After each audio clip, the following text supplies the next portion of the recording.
The Business Simplicity Podcast, where leaders share their most successful strategies and the failures that inspired them, so business owners and managers can avoid the suffering and reap the benefits. With your host, Chris Parker.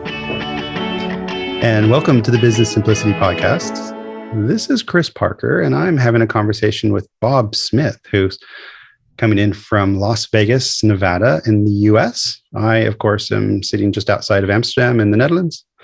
Although not far, originally from Nevada, California, Los Angeles. And we were introduced in, I want to say a number of years, maybe 2-3 years ago, from a mutual friend, Tuan Bowie. Hello, Tuan. And it's a delight to have Bob on this, because every time we have an interaction, I am kicking myself. I'm like, why are we not recording all of this? Because there's so much, fun, insight, wrestling, honesty, authenticity. And I'm really looking forward to sharing that and discovering more of that. Bob is an OKR strategic advisor. And he's also the director of Best Possible. And you can learn more about them at mysuccess.com. And we'll repeat that towards the end. I'm not going to define what OKR is, because I'm sure Bob will do that. But what I'd like to do, Bob, is just kick it off with a question. Is it, what are you doing? What do you do? Thank you, Chris. It's a great question, because it's the equivalent of trying to describe a strawberry to somebody who's never tasted one. And when they taste it, they say, why didn't you tell me? And so I, for the last 3 decades, have done a lot of executive coaching and team development and C-suite work. And it's evolved in the never-ending quest to have more predictable performance. And so I stumbled across the OKR world, which is short for objectives and key results. And it comes off a book that John Doerr, who is arguably the most successful venture capitalist of all time. John Doerr is Doerr. And he wrote the book, Measure What Matters. And it really put teeth into the idea that you could have more than a goal and a bunch of tasks to get there.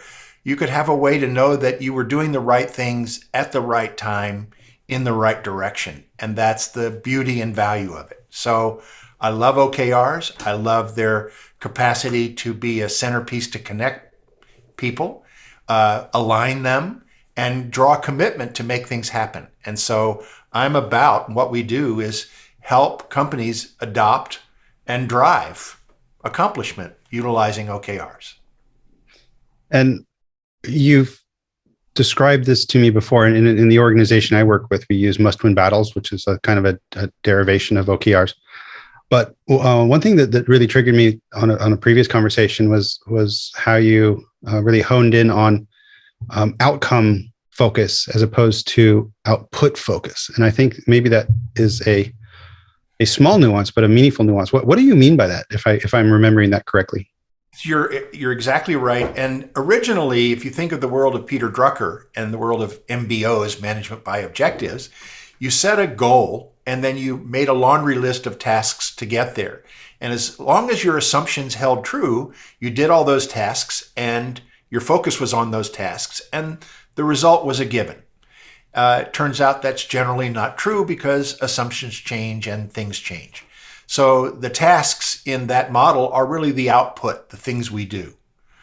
In shifting to an outcome mindset, you're really stopping along the way and checking, is what I'm doing adding the value I want or getting me closer to what I want? And you're doing a real-time view. And to do that in a time frame that allows you to, the famous word today is pivot, but to adapt to what's going on in time, to not wake up a year later going, what happened?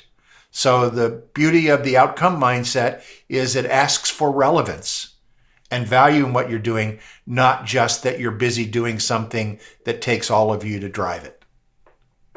No, it makes sense. And another quote that I'm attributing to you, but maybe is from this body of knowledge that earlier in our conversation before we press record, you said you're able to have 4 years of planning within a quarter. So how does that work? Like because OKRs is not the form. I think it's more of a a mindset and a bit of a method then. So how would you stuff or enable 4 years of planning into a quarter? The beauty of OKRs is you can have an objective, which is a through time, forward moving, almost something you never complete, but it's a directional beacon that you get to. And then along the way, you have specific key results that you're going to accomplish in pursuit of that objective. So the nice thing about OKRs is they naturally fit in the 13-week quarter of a year. And you can set outcomes to occur in the form of key results that are targeted to be started and finished inside a 90-day window, and then validate their ability to ladder up into the overall annual objective. But instead of waiting 1 or 2 quarters to know if you're on track, you can literally get it down to the month because of the way that you see the activity you're doing and move it against what you're really trying to accomplish.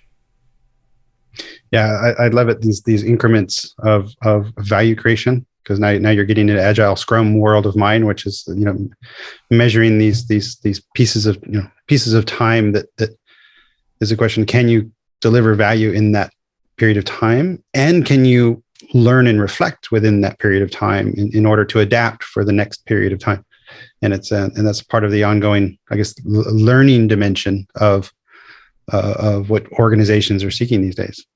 And for me, Chris, this is the great promise of OKRs, is that in a lot of organizations, you have goals that you're after, and they have individual performance standards. And in the United States, we often have individual bonuses tied to my individual work.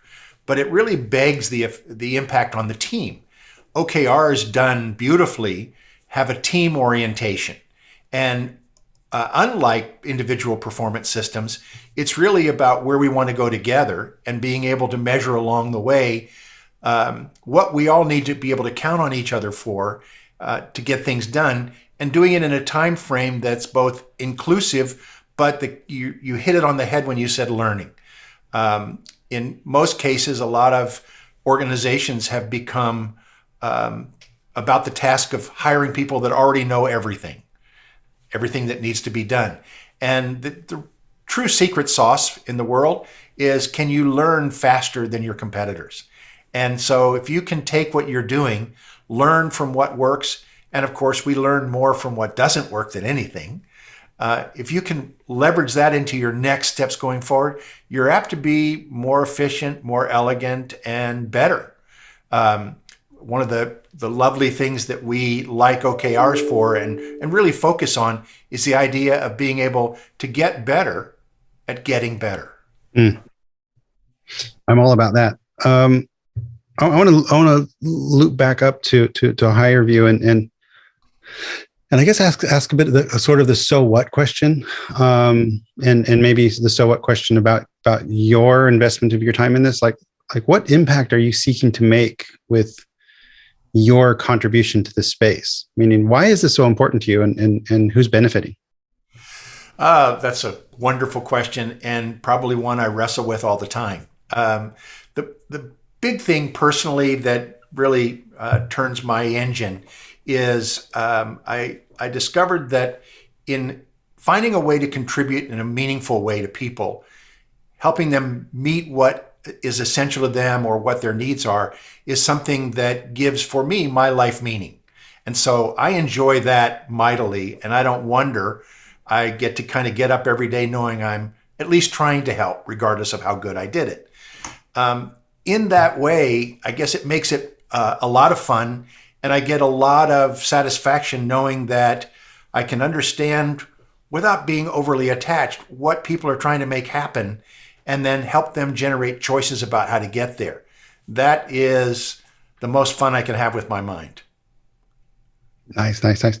So the Business Simplicity podcast, of course, has the sort of this anchor question, which is really to discover and unpack a specific strategy or tactic that you recommend, that you can share, that would help organizations succeed through simplicity or otherwise. And in the whole spectrum of OKRs or otherwise, what would be something that you could really offer up that would be well, as we discussed earlier, perhaps a pearl that people could take away?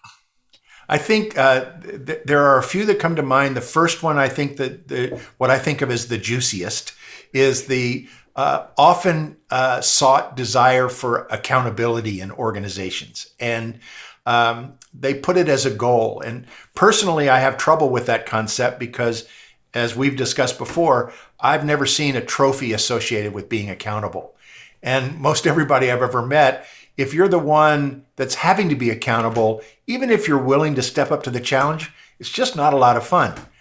Having thought about that, what I discovered or stumbled onto was the idea that its real intention is to figure out what you can actually count on. And so for me, I play with this word countability. And the idea is that I can make an agreement with you or an understanding, and you can know that you can count on me to get it done, and I can know I can count on you to get it done. And so I think we are a species of highly self-interested organisms running around the planet. And I think it's important to know why we're doing what we do, what we're trying to accomplish, and then what that makes possible.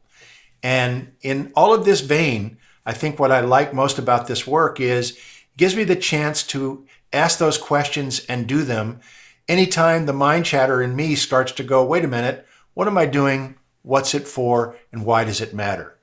And it becomes relevant to business accomplishment, not just a fluffy concept.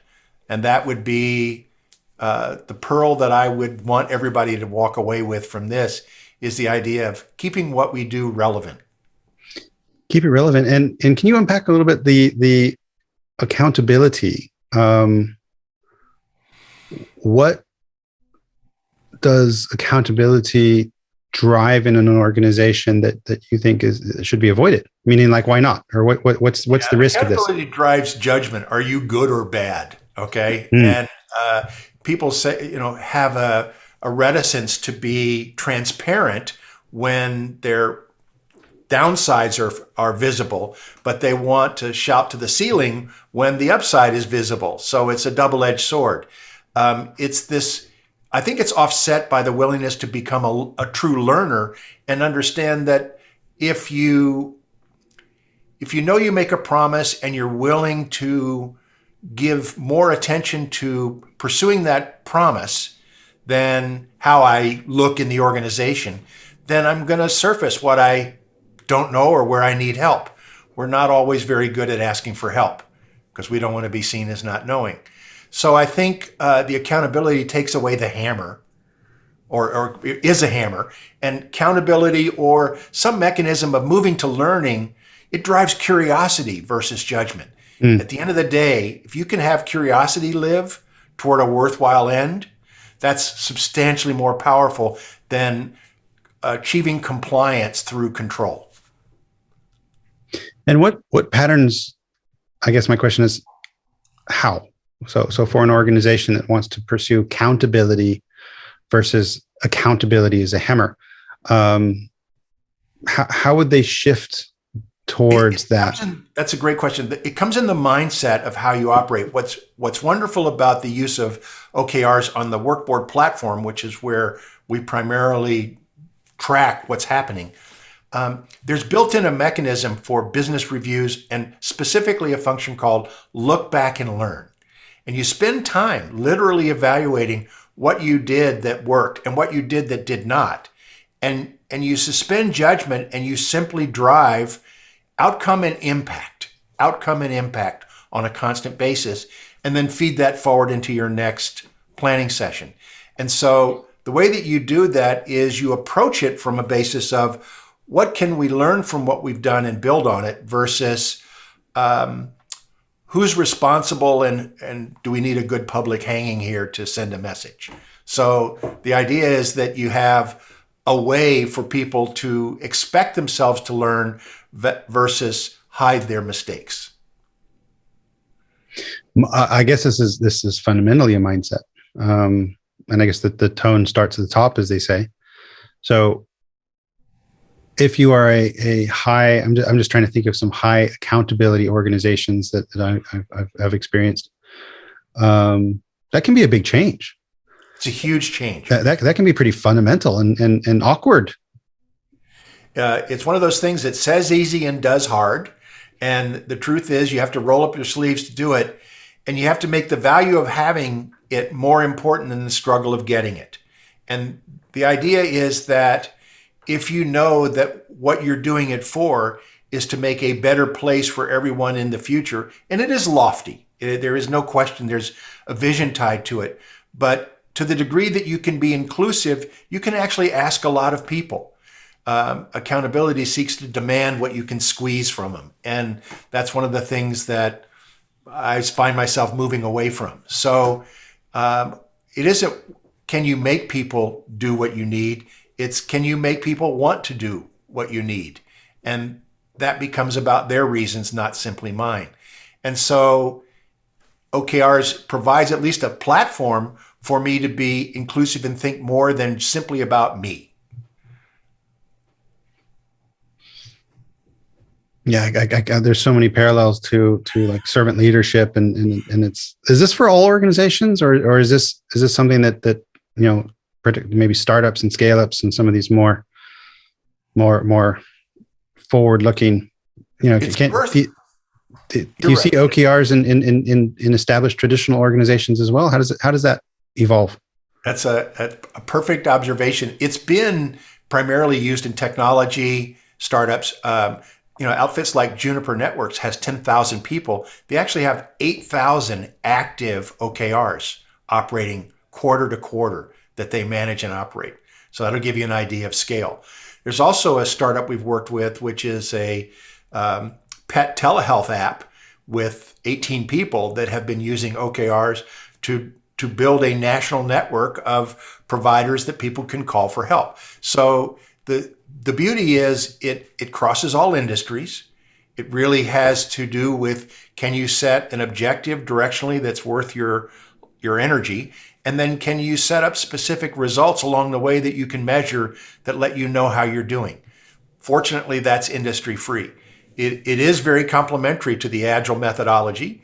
And I do like to think of the quarterly use of OKRs very much as ongoing sprints to produce desired results. So it's very complementary, but I have worked personally in companies where they're a $2 billion retailer, who is not known for being technology driven and is seeking to make a major change in their culture. So they are betting their whole future on becoming much more, agile and flexible in being able to deal in their market. So they're looking at expanding the channels that they use. Startups, everybody's got to wear 9 hats. OKRs let you focus. So it's right now we've used them in healthcare. We've seen them in transportation and hospitality. We even are working with a group that does a manufacturing operation where they have 6 plants, all doing things in sync, or at least attempting to. Really, just out of curiosity of my own, you mentioned work board. Yes. In the organization I'm with right now, we use. Sorry, I keep calling it Leapfrog. It's not Leapfrog. It's Leapsum. Leapsum. I'm very familiar. Yeah, and I guess there's a risk of the tool becoming, the method. But how do you, why do you need a tool for this stuff? How does a digital platform contribute to this type of management method? It's that's perfect, because now I think the software platform itself allows you to take and set up a digital operating rhythm, which is one of the chief drivers that we've seen Workboard produce. And the idea is that you can take all of the ways you know how your business is doing and feed them in through a central hub that aligns with where you're trying to take the company at an OKR level. And so probably the biggest benefit that we've seen in a software platform is the ability to take meetings, quarterly meetings specifically, that take 2 and 3 weeks to prepare for, and they can be reduced to 4 hours of preparation. We're even seeing OKRs be used in board meetings as the presentation platform, which is a shift from the 69 slide PowerPoint deck. So having the dashboard that reflects both transparency, real-time update, and the ability to use the heat map is the language of the world, where you can know what's hot and what's not, what's on track and what's not in a glance, and then make meaning and then act. So I've done this without a software platform, and I can tell you I had more spreadsheets than I ever care to make again. It's very tough to do manually. The other side of that is that having a platform invites team awareness, team inclusion, and more specifically, it helps you break down silos by looking across boundaries that traditionally you wouldn't get, and recognizing your dependencies and being able to speak to them. So the software platform, if you simply follow it at its easy fundamental level, really makes it easy to map, track, and learn as you go.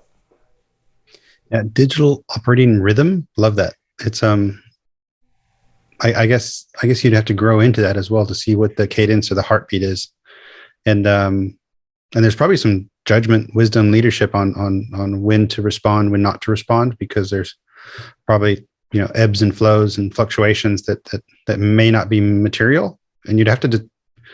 Part of me is when you say this, everything's transparent and it's a little bit scary, but then I can also imagine that this could be really helpful in the right culture. It can, and you want to decide to have it be that way. And what I say, to me, I guess I liken it to the game of golf. It's something that you can understand fairly quickly, and it takes quite a bit of effort to master it. But the value and joy of accomplishment makes it worthwhile. Beautiful. Mr. Bob Smith, you are available at mysuccess.com. Yes. You're also, if I understood, certified or a partner of Workboard. I am. And let me just give you a bit of a platform to sort of pitch. And I know you're available to do, support executive work, Yes. both in the US and Europe or other places. So how could you help organizations sort of either improve their OKR work or start this journey? I think the easiest way is to get some time together, talk about what people want to make happen, how they're doing now, their own views of their satisfaction or not with it, and then what they'd like to see different, and then collaboratively forming a methodology or a game plan to roll that out and stay sane while doing it. So that's the effort that I seek to do. Is the C-suite takes focus on the future and designs the strategies to drive it, and the body of the company seeks to implement and keep today going so there's a tomorrow. So I like to work with the 2 or 3 layers of management that really live to make that happen. Yeah. What's inspired in me is a potentially wicked and unfair question, but I'm going to ask it anyways. And it's a question around an anti-pattern, meaning what symptom would an organization be experiencing that would indicate that maybe OKRs would be perfect for them? Meaning, what pain would an organization be suffering from, if you can even answer that? What would be going wrong in an organization that an executive would say, "Oh, OKRs would help me resolve this issue"? I think the simplest form of that is frustration. If someone says we should be better than this, or there's no reason that this should continue, and yet it continues no matter what we do, there needs to be a way to bust it up and bring a different model to it. So this is where I trust the intelligence of emotions to let someone signal, wait a minute, enough of this frustration, I'm done. And then it becomes how, not if, you can do something about it. So interestingly enough, you're not so much pursuing success, that's sort of a given. But what you're making sure that you do is avoid unnecessary failure. I don't know any organizations that have frustration within them. That's that must be an American thing, because over here in Europe, everything is working perfectly. There's nothing to see here. So, it is. And we constantly look east and envy. Yeah. Well, maybe a little segue. We're probably going over time, but again, with Bob, it's always a joyful conversation of discovery and learning and challenge.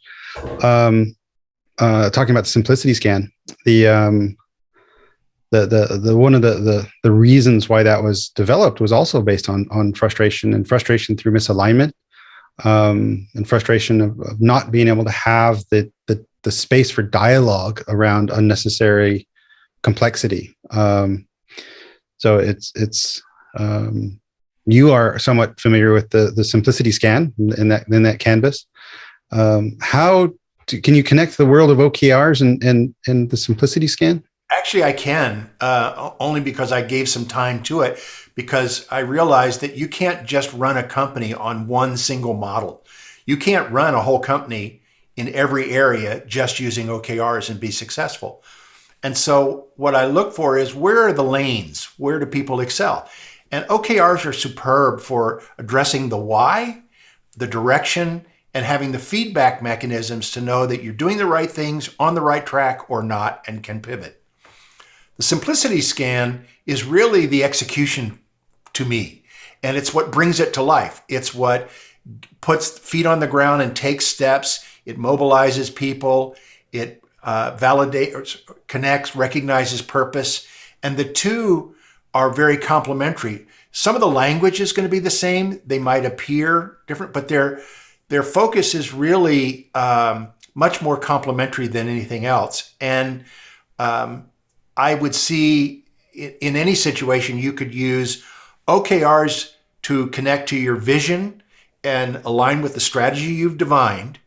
And then the simplicity scan be your mechanism to constantly focus and deploy resources to get it done, and let the two work together, feeding each other information, updates, and reports.